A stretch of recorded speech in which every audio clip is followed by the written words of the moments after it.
नमस्कार, सूर्यबाईंच्या वर्गामध्ये आपल्या सर्वांचे मनपूर्वक स्वागत आहे। आजचा माझा विषय आहे शालेय जीवनामध्ये स्पर्धांचे काय महत्त्व आहे। शालेय जीवनामध्ये ज्या विविध स्पर्धा घेतल्या जातात त्या का घेतल्या जातात आणि त्याच्यामध्ये विद्यार्थ्यांनी का भाग घ्यावा त्याबद्दल आज आपण बोलणार आहोत। शालेय जीवनामध्ये स्पर्धांचं काय महत्त्व आहे त्याआधी हा मी जो सुविचार फळ्यावर मांडलेला आहे त्या सुविचाराचा आणि ह्याचा काय संबंध आहे ते आपण पाहणार आहोत। काय आहे बरं, जगण्यातले सर्वात मोठे वैभव कधीही न पडणे यात नाही तर प्रत्येक वेळी पडल्यावर उठणे यात आहे। म्हणजे स्पर्धेमध्ये आपण हरणार, स्पर्धेमध्ये आपली हार होणार म्हणून स्पर्धेमध्ये भाग घ्यायचा नाही, तर अपयशामुळेच आपण पुढे पुढे एक एक पायरी चढत जाणार आहोत, आपण शिकत जाणार आहोत। म्हणून प्रत्येक स्पर्धेमध्ये आपल्याला भाग घ्यायचा आहे आणि त्या स्पर्धांमुळे आपल्याला कळणार आहे की आपल्याला कोणत्या विषयामध्ये जास्त रुची आहे किंवा कोणता विषय आपल्याला जास्त चांगला जमतो। पालकांना सुद्धा समजते की आपला जो पाल्य आहे, आपले जे बालक आहे त्याला कशामध्ये आवड आहे, त्याची रुची कशामध्ये आहे हे त्याच्यातून कळते। पालकांनी प्रत्येक वेळी प्रत्येक स्पर्धेमध्ये भाग घेण्यासाठी आपल्या बालकाला प्रोत्साहन दिलं पाहिजे। त्यामुळे त्याच्या सुप्त गुणांचा विकास होतो। सुप्त गुण म्हणजे त्याचे लपलेले गुण, आतापर्यंत ते प्रकट होत नाही, त्याला स्वतःलाही माहीत नसते, पण ह्या स्पर्धांमधून त्यांना कळते की त्याला कोणत्या विषयामध्ये जास्त आवड आहे, कोणत्या क्षेत्रामध्ये त्याला जास्त आवड आहे, कोणता विषय त्याला जास्त आवडतो, ह्या ज्या स्पर्धांमुळे कळतात। शाळेमध्ये विविध स्पर्धा होतात, त्याच्यामध्ये विविध स्पर्धा म्हणजे शैक्षणिक स्पर्धा असतात, कला क्रीडाच्या स्पर्धा असतात, म्हणजे शाळेमध्ये गॅदरिंगला वेगवेगळ्या स्पर्धा असतात, क्रीडा महोत्सव असतो। मग त्याच्यामधून आपल्या बालकाला कशामध्ये जास्त रुची आहे हे कळतं आणि त्याच्यातून त्याचं पुढच्या आयुष्याचा मार्ग निवडण्यासाठी मदत होते। त्यामुळे विविध स्पर्धांमध्ये भाग घेणं अत्यंत आवश्यक आहे आणि हे भाग घ्यायलाच पाहिजे। हार होईल, मी हरेन या भीतीने जर तुम्ही मागे राहिलात तर तुम्ही मागेच राहणार। आत्तापर्यंत जगामध्ये जे थोर मोठे नेते होऊन गेलेले आहेत ते त्यांचा इतिहास काय सांगतोय आपल्याला, तर त्या सर्वांनी आधी ह्या शालेय जीवनामधूनच त्यांनी वेगवेगळ्या स्पर्धांमधून आपला जो प्रवास आहे तो सुरू केलेला आहे आणि नंतर मग त्यांना उल्लेखनीय असं जे यश मिळालेलं आहे, जगासमोर आलेलं आहे। पण त्यांनी सुरुवात मात्र कुठून केलेली आहे, शालेय जीवनातूनच केलेली आहे आणि त्यामुळे ह्या अशा उपक्रमांमधून आपण लवकर सहभाग घेतला तर भविष्यातलं आपलं यश जे आहे ते आपल्याला मिळू शकेल। प्राथमिक, माध्यमिक, उच्च माध्यमिक शाळांमधील जे विद्यार्थी आहेत या अशा स्पर्धांमध्ये भाग घेतात, कला क्रीडा किंवा शैक्षणिक, मग तेच विद्यार्थी अभ्यासामध्ये हुशार असतात का, कारण त्याच्यामधून त्यांचा अभ्यास जो आहे तो अधिक चांगला होतो, जास्तीत जास्त अभ्यासाची त्यांची काय होते, तयारी होते आणि म्हणून हे जे विद्यार्थी आहेत, हुशार विद्यार्थी, ते सर्व स्पर्धांमध्ये भाग घेतात आणि घेणं आवश्यक आहे। बरं, शालेय जीवनामध्ये कोणकोणत्या स्पर्धा होतात त्याबद्दल आता आपण अभ्यास करूया। तर शालेय जीवनामध्ये कोणत्या स्पर्धा होतात, त्यांचे वेगवेगळे प्रकार आहेत त्यात आपण पाहणार आहोत। शाळेमध्ये वर्षभर विविध स्पर्धा होत असतात, म्हणजे आपल्याकडे शाळेमध्ये गॅदरिंग तर असते, गॅदरिंग म्हणजे वार्षिक स्नेहसंमेलन, त्याच्यानंतर क्रीडा महोत्सव असतो। मग ह्यावेळी विविध स्पर्धा शाळांमधून घेतली जाते। काही शाळांमध्ये मुद्दाम स्पर्धांसाठी एक म्हणजे काही शाळांमध्ये टिळक पुण्यतिथी असते, गांधी जयंती, अशा दिवशी ह्या स्पर्धा घेतल्या जातात। मग ह्याच्यामध्ये वेगवेगळे प्रकार आहेत। पहिला म्हणजे शैक्षणिक स्पर्धा घेतल्या जातात। मग आता ह्या शैक्षणिक स्पर्धांमध्ये कोणत्या कोणत्या स्पर्धा घेतल्या जातात, तर निबंध स्पर्धा असते, त्याच्यानंतर वादविवाद स्पर्धा असतात, त्याच्यानंतर निबंध लेखन तर असतेच, त्याच्यानंतर संवाद लेखन असते, प्रश्नमंजुषा असतात, चित्रकला, हस्तकला यासारख्या विविध स्पर्धा होतात। त्याशिवाय गणित ऑलिम्पियाड असते, विज्ञान प्रदर्शन असतात, ह्या सर्व शैक्षणिक स्पर्धा असतात।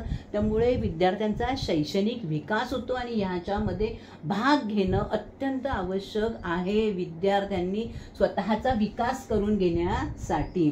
विविध वैज्ञानिक स्पर्धा असतात लक्षात, तसंच क्रीडा स्पर्धा असतात। प्रत्येक शाळेमध्ये क्रीडा स्पर्धा या घेतल्या जातात। त्याच्यामध्ये क्रिकेट, फुटबॉल, खो खो, लंगडी, लांब उडी, उंच उडी यासारख्या क्रीडा स्पर्धा होतात। त्याच्यामुळे शारीरिक विकास होतो, विद्यार्थ्यांना आपल्या शारीरिक क्षमता समजतात, त्यामुळे ते वाढवण्यासाठी पण त्यांच्याकडून प्रयत्न केले जातात। त्यामुळे क्रीडा स्पर्धांमध्ये भाग घेणं, आनंद त्यांना मिळतो त्याच्यातून, त्यामुळे क्रीडा स्पर्धांमध्ये भाग घ्यायला हवाच।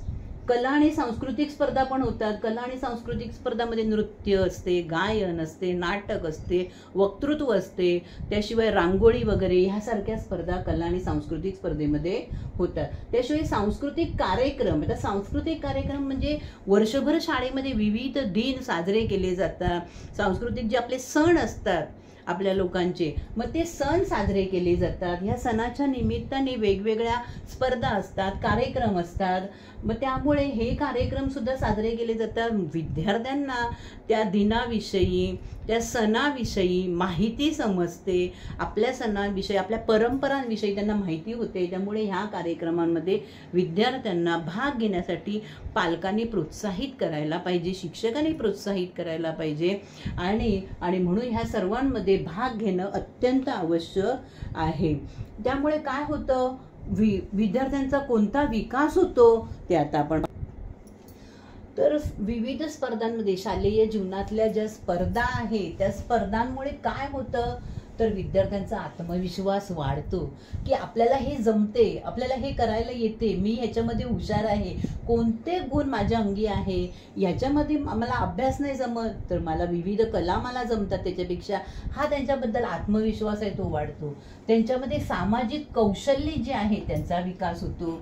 त्याच्यानंतर शैक्षणिक विकास तर त्याचा होतोच आहे, वेगवेगळ्या स्पर्धांमधून कला आणि सांस्कृतिक विकास होतो. तणाव कमी होतो, सतत एकटं राहणं, मागे मागे पडणं, ह्याच्यामुळे त्यांच्यावर तणाव येतो. पण ह्या स्पर्धांमध्ये भाग घेतल्यामुळे त्यांच्यामध्ये काय होतो, तणाव कमी होतो. आणि त्यासाठी पालकांसाठी सूचना आहे की पालकांनी आपल्या पाल्याला, आपल्या बालकाला स्पर्धेमध्ये भाग घेण्यासाठी तयार करायला पाहिजे. त्यासाठी त्यांनी शाळांकडून ती माहिती घ्यायला पाहिजे. शाळा तर कळवतातच, मग त्यांना माहिती पाहिजे आता कोणत्या स्पर्धा आहे. मग त्या प्रत्येक स्पर्धेमध्ये आपलं जर बालक, आपली मुलं जर गणितामध्ये हुशार असतील तर त्यांना विविध गणिताच्या स्पर्धा आहेत त्याच्यामध्ये भाग घेऊ दे, विज्ञान प्रदर्शनात भाग घेऊ दे, किंवा त्यांना कला, क्रीडामधून पण कितीतरी थोर महान लोक झालेली आहेत. तर त्यामुळे त्याला जर खेळामध्ये जर विशेष प्रावीण्य असेल तर त्याला खेळामधून प्रगती करू दे. मग त्याच्यातले जे सुप्त गुण आहे ते ह्या स्पर्धांमधून आपल्याला कळणार आहे. आणि त्यासाठी त्याला विविध स्पर्धांमध्ये भाग घेऊ दे, चित्रकलेत पण घेऊ दे, हस्तकलेत पण घेऊ दे, खेळांमध्ये पण घेऊ दे. आणि विविध कला ज्या आहेत, नृत्य, गायन, वादन, जे काही त्याला जमते त्याच्यातून त्याचे सुप्त गुण विकसित होतील. आपल्याला त्याचं प्रकट होईल, त्याला कोणते गुण म्हणजे त्याच्यामध्ये कोणते सुप्त गुण आहेत ते. आणि त्याच्यातून त्याचं पुढचं जे आयुष्य आहे त्यासाठी त्याला, आपल्याला करिअर घडवण्यासाठी मार्गदर्शन होणार आहे ह्या स्पर्धांमधूनच. आणि म्हणून शालेय जीवनामध्ये ह्या ज्या अंतर्गत स्पर्धा होतात त्यांचं विशेष महत्त्व आहे. आणि त्या प्रत्येक स्पर्धेमध्ये भाग घेऊन पालकांनी त्यांना प्रोत्साहन द्यायला पाहिजे. तो हरला, आता ह्या वर्षी हरला म्हणून आता पुढे भागच घेणार नाही असं न करता प्रत्येक वर्षी भाग घ्या. त्याला पुढचं जे आयुष्याची आव्हानं जी आहे, पुढे जे आयुष्यामध्ये जी संकट येणार आहे त्यांना सामोरं जाण्यासाठी शक्ती जी आहे ती ह्या स्पर्धांमधूनच मिळणार आहे. तर त्यासाठी पालकांनी त्यांना आत्मविश्वास वाढवायला पाहिजे. हरलं तरी चालेल, पण हरल्यामुळे त्या स्पर्धेमध्ये काय आहे ते तर त्याला कळलं ना. आणि ते 4 जण खेळल्यावर 1 जण कोणतरी जिंकतो, उरलेले 3 हरतात, पण त्या 3 तो जिंकला आहे हे त्यांना समजवायला पाहिजे. आज तू हरलास तर पुढच्या वेळी तू जिंकणार आहेस, कारण त्या खेळाचे नियम, त्या कोणती जी स्पर्धा आहे त्याचे नियम तर तुला समजले. अशा तऱ्हेने आपण आपल्या पाल्याला, आपल्या बालकाला प्रोत्साहन देऊन त्यांना सर्व स्पर्धांमध्ये भाग घेण्यासाठी प्रोत्साहित करायला पाहिजे. माझा व्हिडिओ आवडल्यास नक्की लाईक, शेअर, कमेंट करा. धन्यवाद.